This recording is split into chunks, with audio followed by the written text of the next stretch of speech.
প্রিয় দর্শক, কেমন আছেন? আশা করছি ভালো আছেন। নতুন একটা ভিডিওতে আপনাদের সবাইকে আমন্ত্রণ। এই ভিডিওর মূল উদ্দেশ্য হচ্ছে শেখ হাসিনার ফিরে আসা নিয়ে কিছু কথা বলতে চাই। শেখ হাসিনা এনডিটিভির সাথে একটা সাক্ষাৎকার দিয়েছেন অনলাইনে। এর আগে তিনি বিভিন্ন সময় বলেছেন তিনি দেশে ফিরে আসবেন, মাথা উঁচু করে ফিরে আসবেন, কিন্তু এবার বলিষ্ঠভাবে একদম দিনক্ষণ ঠিক করে, দিনক্ষণ মানে সময় বেঁধে দিয়েছেন এই বছরের মধ্যে।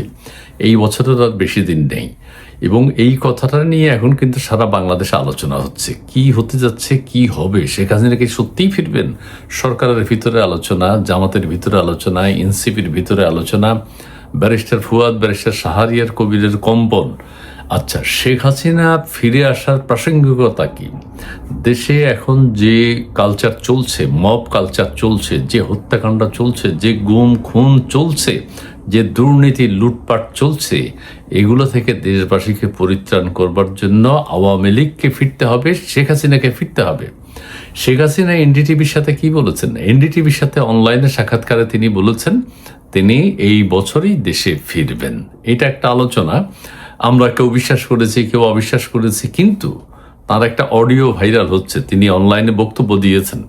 তিনি সেখানে বলছেন সারা বাংলাদেশে আওয়ামী লীগের যত নেতৃস্থানীয় নেতা আছে বাংলাদেশে, তাদের সাথে তার কথা হয়েছে। প্রত্যেকটা আসনের সাথে, প্রত্যেকটা জেলায় নেতাকর্মীদের সাথে কথা হয়েছে। আর কিছু বাকি আছে, সেগুলো কমপ্লিট করে তিনি বাংলাদেশে এই বছরই আসবেন। তিনি বলেছেন যে তুরাগে যে 7 খুন, এটাও তাকে এফেক্ট করেছে। বিভিন্ন জায়গায় খুনাখুনি হচ্ছে, আওয়ামী লীগের নেতাকর্মীদেরকে মেরে ফেলা হচ্ছে, সরকারও নিশ্চুপ, আইন শৃঙ্খলা বাহিনীও নিশ্চুপ। এই অবস্থায় একটা দেশ চলতে পারে না। নিরীহ সাধারণ মানুষের জীবনের কোনো নিরাপত্তা নেই, অন্ন বস্ত্র বাসস্থানের নিরাপত্তা নেই, নিশ্চয়তা নেই। সেহেতু শেখ হাসিনাকে ফিরতে হবে। শেখ হাসিনা যেহেতু দীর্ঘদিন রাজনীতি করেছেন, দীর্ঘদিন বাংলাদেশের প্রধানমন্ত্রী ছিলেন, তার অভিজ্ঞতা আছে এবং সারা পৃথিবীর যেসব নেতৃবৃন্দ আছেন, আন্তর্জাতিক সম্প্রদায় আছেন, তাদের সাথে তার উঠা বসা আছে, পরিচয় আছে। আন্তর্জাতিক সম্প্রদায় শেখ হাসিনাকে জানে। সো এখন দেশের যে ম্যাসাকার অবস্থা, ডক্টর ইউনূস দেশটাকে যেখানে ছেড়ে দিয়ে গেছেন, ডক্টর ইউনূসও নতুন ফন্দি করছেন। সেই প্রসঙ্গে আরেকটু পরে বলছি। তার আগে বলে নেই, বিএনপির পক্ষ থেকে এখন বলা হচ্ছে, আমি জানি না কেন বলেছেন, স্বরাষ্ট্রমন্ত্রী মন থেকে বলেছেন কিনা, যে ডক্টর ইউনূসের রেজিমের তদন্ত হওয়া উচিত, তদন্ত করা উচিত, দুর্নীতি কমিশনকে সেই দায়িত্ব দেয়া হোক। প্রধানমন্ত্রীর কাছে তিনি অনুরোধ করেছেন। কাজে কথা উঠছে, ইউনূসের হাস্যরসাত্মক চেহারা আপনারা নিশ্চয়ই দেখেছেন। তার জন্মদিন উদযাপিত হয়, বাংলাদেশের শিশুরা মারা যাচ্ছে। যে অনিয়ম তিনি করেছেন, এনসিপিকে নিয়ে নতুন একটা ষড়যন্ত্রে তিনি লিপ্ত। নাহিদ ইসলাম, এই যে আসিফ মাহমুদ, সজীব ভুঁইয়া, এদেরকে নিয়ে তিনি এখন নতুন মাস্টার মাইন্ডের ঘোষণা দিয়েছেন। আসিফ মাহমুদ, সজীব ভুঁইয়ার বক্তব্যের কারণে, ফোনের কারণে, টেলিফোনের কারণে তিনি ফ্রান্স থেকে এসে বাংলাদেশের দায়িত্ব নিয়েছেন। নাহিদ ইসলামকে তিনি অন্য মর্যাদায় নিয়ে গেছেন। সজীব ভুঁইয়াকে নতুন মাস্টার মাইন্ড হিসেবে ঘোষণা করেছেন। আগের মাস্টার মাইন্ড মাহফুজ আলমের সাথে এখন ওনার কোনো সম্পর্ক নেই, মাহফুজ আলমের কোনো খবরও নেই। সো মাহফুজ আলমকে বঞ্চিত করে এখন অন্য একজনকে আবার মাস্টার মাইন্ড তিনি ঘোষণা করছেন। এই বহুরূপী, বহু চরিত্রের অধিকারী, বহু চেহারার অধিকারী ডক্টর ইউনূস বাংলাদেশের সংসদ, বাংলাদেশের সংবিধান নিয়ে যে ছাড়খার, যে ছিনিমিনি খেলেছেন, সেটার জবাব ডক্টর ইউনূসকে এই দেশেই দিতে হবে। এখন এসএসএফ সিকিউরিটি নিয়ে তিনি চলেন, নিজের সিকিউরিটি নিজেই নির্ধারণ করেছেন। এটা মানায়নি। ঠিক আছে, দেশে হামে শিশুরা মারা যাচ্ছে, সেই সময় তিনি উৎসব করেন, অনুষ্ঠান করেন, জন্মদিন পালন করেন, সোশ্যাল বিজনেসের অনুষ্ঠান করেন। এটা তো দেশবাসী মানতে পারে না। সো শেখ হাসিনা ডক্টর ইউনূসের বিরুদ্ধে যে মামলাটি করেছিলেন, মামলাটি সত্য। তিনি ট্যাক্স ফাঁকি দেন, তার জীবনে কোনোদিন তিনি সরকারকে কোনো টাকা দেননি। সরকার যেগুলো থেকে বঞ্চিত হয়েছে, দেশের মানুষ বঞ্চিত হয়েছে। এই লোকটার লক্ষ কোটি টাকা আছে, কিন্তু কোনো ট্যাক্স, ভ্যাট সরকারকে কখনো তিনি দেন না। কাউকে তো সহযোগিতা করেনি না, এটা তো পরিষ্কার, সবাই দেখেছেন। নিজের ব্যবসা বাণিজ্য প্রতি মুহূর্তে সে তার দখলে নেয়, নানান আঙ্গিকে, নানান টেকনিকে, নানান প্রতারণার মাধ্যমে।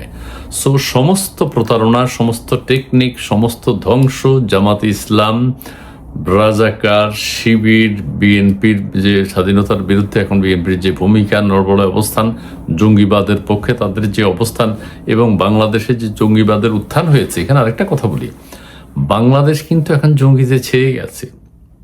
তুরস্কের জঙ্গি, পাকিস্তানের জঙ্গি মিলিয়ে, বাংলাদেশের জঙ্গি মিলিয়ে বাংলাদেশের জঙ্গিদের রমরমা অবস্থা।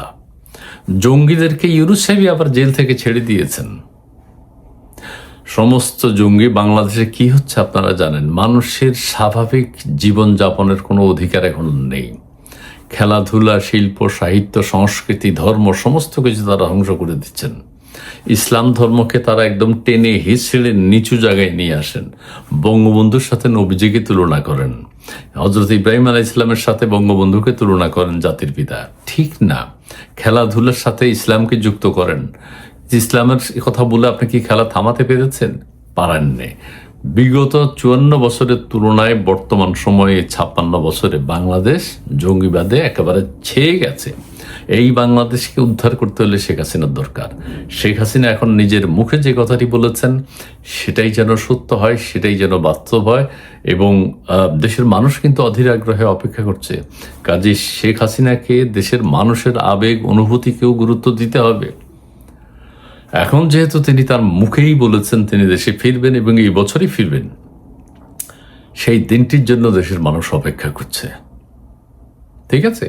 দেশে এই ধরনের হত্যাকাণ্ড দেশের মানুষ দেখতে চায় না, এই ধরনের ধর্ষণ দেশের মানুষ আর দেখতে চায় না, এই ধরনের বলাৎকার এখন আর দেখতে চায় না মানুষ।